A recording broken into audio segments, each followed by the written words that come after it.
Existem animes que só de olhar pra cá você já sabe que vai ter aquela coisa fofinha, bonitinha, e é isso que consegue enganar direitinho. Tem uma garota tímida, um romance escolar e aquele visual todo frufru, só que tem um pequeno problema. A garota simplesmente vira um kaiju quando fica com vergonha. Sim, enquanto outros animes o cara demora uma eternidade pra se apaixonar, nesse aqui literalmente tudo ao contrário. A garota fica com vergonha e pá! Destrói a cidade. E o nome dessa bizarrice, ou melhor dizendo, dessa fofice, se chama Kaiju Gil Caramelize. Ou melhor ainda, Garota Kaiju Caramelizada. O anime tem como protagonista essa garota aqui, que o nome dela é Kuroi Akaishi, uma garota que não acredita no amor porque era mais nova e foi rejeitada por um colega de classe, que ele chamou lá de monstro. E nessa hora aí que os manos do Atacadão não quer trabalhar mais, até eu fico triste. Ela é uma garota conhecida como doidinha, pelo menos na minha tradução tá assim, que ela é pequena e estranha, que não costuma sair ou falar com ninguém. E ao contrário dela tem o Arata Minami, aquele cara que tem que ter em toda obra de romance, o cara que ao invés de ter pica tem exala feromonas de gostosura. Não sei nem porque eu tô falando isso, sei nem porque eu tô falando, é roteiro, esse é roteiro. Todas as garotas da escola e da classe amam esse cara aí, esse pica de mel. Além, claro, de ser muito popular, ele também é famoso na rede social e o cara é foda pra caralho e todo mundo ama o cara.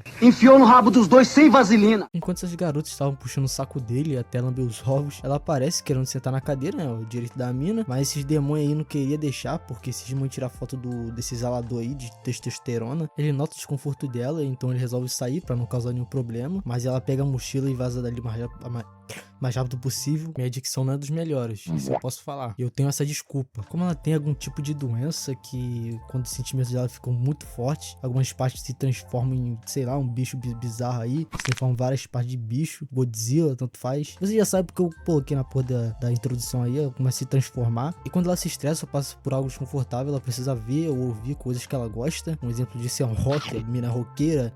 Uma dessas saídas para desestressar, ela fica em lugares escondidos para ninguém ver ou zoar dela. E nesse tempo aí ela resolve desenhar para passar o tempo. E em um desses dias, do nada, aparece esse cara na frente dela, olhando igual uma porra de um psicopata. E é claro, ela toma um susto da porra. Eles começam a conversar, mas ela fica bem desconfiada dele. E o pior é que ele fica muito em cima dela, então ela começa a se transformar, mas consegue se controlar porque dá uma lição de moral nele. E aparentemente, depois de levar um esporro do caralho, ele gosta e começa a admirar ela. E é nessa aí que ela tira a conclusão que ele quer pegar todo mundo, até porcaria. Isso aí tá na legenda, tá? Não foi eu que falei, não. Nessa daí, ela levava o cachecol que ele tinha emprestado pra ela. Aí, até esqueci de falar. Ele tinha dado um cachecol pra ela aí, pra ela ficar quente. Você sabe como que é banga de romance, né? Voltando pra casa, ela entra de fininho pra poder ir pro quarto. Mas esse cachorro chamado Jumbo King, um nome bem diferente, por sinal, consegue perceber e avisando a mãe dela, que é bem maluquinha. Nessa daí, elas ficam conversando muito e a mãe dela resolve dar um abraço. Nessa daí, ela percebe que a Kuroi tá com uma protuberância nas costas e pergunta por quê. Normalmente, ela não tem isso, não acontece. Imagina ela descobrir que foi por causa do exalador. Claro, a Kuroi não quer contar e mete o pé pro quarto. O cachorro acaba de um ovo roxo que dá a entender que foi a Kuroi que nasceu por ali. A mina é o Pokémon, porra, nasceu de uma bola. Pergunta que fica: como a mãe dela teve um ovo? No outro dia, o Arata aparece de novo, onde ela costuma desenhar, mas agora decide convidar pra ir em uma cafeteria, sei lá, um restaurante. Ela só aceita porque era um dos doces que ela queria muito comer, que é exclusivo. Eles chegam lá, começam a conversar normalmente e como ela é muito fofa, o cara começa a elogiar, que ela aguenta muita coisa calada. E por causa desse elogio, ela começa meio que gostar dele. Dá pra ver pelo olho, o olho tem, sei lá, um coração. Como ele não costuma comer doces, porque engorda fácil, ele já tinha engordado por causa disso. Ele decide dar um bilhete que tem como comprar mais panqueca, que é o doce que eles estão comendo. Ela mesmo assim resolve dar um pedaço do dela pra ele, porque ela não se importa se ele é gordo ou esquelético. No final, eles decidem sair mais juntos pra se divertir em vários locais. Quando o encontro deles tá terminando, a Espira lá encontra eles andando juntos e ficam falando que a mina tá stalkeando o cara. Fica um climão de bosta gigante. E pra defender a Kuroi, o Minami segura a mão dela pra dar a entender, né, que eles estão ficando juntos.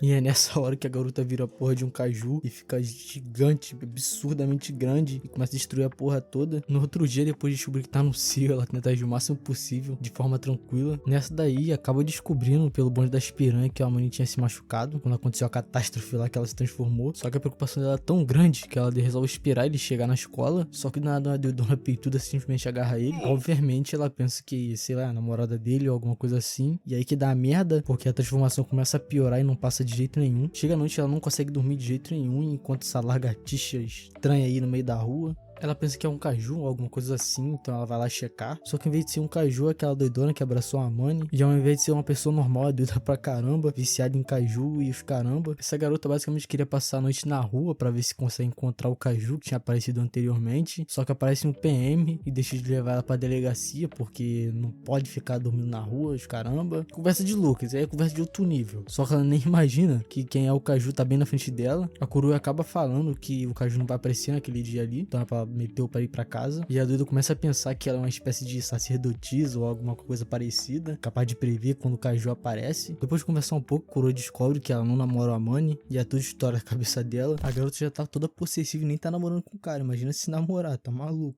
Ah, nossa, eu tô tremendo de medo. Olha aí como eu tô tremendo. Quando elas se encontram de novo na escola, as duas começam a conversar e a doida percebe que a Kuroi gosta do exalador. Então, pra ajudar, porque ela é sacerdotisa do caju, ela tá se com essa porra aí, ela resolve perguntar diretamente ao cara, né, pra saber se o cara namora mesmo. Ele responde que não, e olhando diretamente pra Kuroi, pra mostrar que o cara é alfa, o cara é responsa. E nessa transformação começa a piorar de novo, piora mais e mais. E finalmente chega a hora da educação física, e como ela não pode fazer nada por causa da transformação, as bandas das piranhas lá resolve mandar ela limpar o material de educação física. Enquanto ela tá limpando o material, adivinha o que acontece? A doidona prende ela lá na porra do compartimento onde fica, não sei o que é aquilo não, uma salinha ali que guarda o material. O exalador, percebendo que ela não tá aparecendo lá no local que eles marcaram de se encontrar pra ir embora junto. Só que como ele não tá encontrando ela, não acha ela de jeito nenhum, ele começa a procurar e finalmente consegue achar onde ela tá, que é aquela salinha lá da educação física. Começa um monte de declaração, uma atrás da outra, e não que eu esteja com inveja dessa brincadeira aí, porque é ficção, né, pelo amor de Deus, não vou ficar com inveja disso aí não, né. E justamente quando eles estão nessa melação aí, a Kuroi fica tão apaixonada que simplesmente não consegue mais se controlar e se transforma e acaba virando um bicho doido. Obviamente ela destrói tudo e finalmente consegue voltar ao normal, e pra voltar pra escola ela tem que vestir um saco de lixo, obviamente, porque ela sabe como que é, né, pelada. A Manny começa a procurar por ela e finalmente os dois se encontram. E finalmente o cara decide convidar ela pra ir pro parque. No dia do encontro ela resolve sair sozinha de fininho, pra mãe não perceber que ela tá indo. Mas obviamente ela percebe, mas não fala nada. Os dois finalmente se encontram e decidem ir em praticamente todos os brinquedos. Só que a Kuroi só aceita ir nos brinquedos que eles não podem ficar junto, não podem se encostar. Isso é encontro pra ficar broxa, o cara já desistiu ali mesmo. E fica nisso aí praticamente o episódio inteiro. E claro, a mãe dela fica vigiando os dois pra ver se não vai dar merda. O cara fica tristão porque eles não estão praticamente se encostando, sei lá, se socializando juntos, e decidem ir em um brinquedo pra aumentar o clima, pra dar uma desestressada. Até que ela não aguenta mais e começa a cheirar o cara, começa a ver que o cara tá cheiroso, sei lá, ali. Ficou estranho e ela começa a se transformar no diabão, no capetão. Nessa aí o cinto dela enrosca porque ela tem que ir mais rápido possível pro banheiro. O cara tenta ajudar ela até, só que ela dá maior gritão escandaloso e o cara ele fica malzão, porque pô, pensa que a mina não gosta do cara, foi forçada a ir o cara no parque, né. Ela foge pro banheiro e fica muito triste e começa a ter pensamentos doidos, falando que vai destruir o parque todo porque todo mundo odeia ela, os caramba. A mãe dela até tenta impedir, mas não consegue. Aí chega o Armani, o herói, o exalador, e consegue controlar ela, porque ele pensa que ela tá usando uma fantasia. Os dois começam a se divertir pelo parque normalmente, e finalmente acabou o episódio com eles muito felizes. Esse anime é muito bom, eu recomendo. Pode ser bobinho, pode ser viadagezinha, como todo mundo fala, mas é bom, eu gostei. É um dos bons da temporada aí. Então deixa seu like, se inscreva no canal. Até o próximo vídeo, tamo junto. Quase esqueci. Se quiser algum anime comentado por mim, só deixar no comentário aí e tamo junto. Agora finalizou de vez.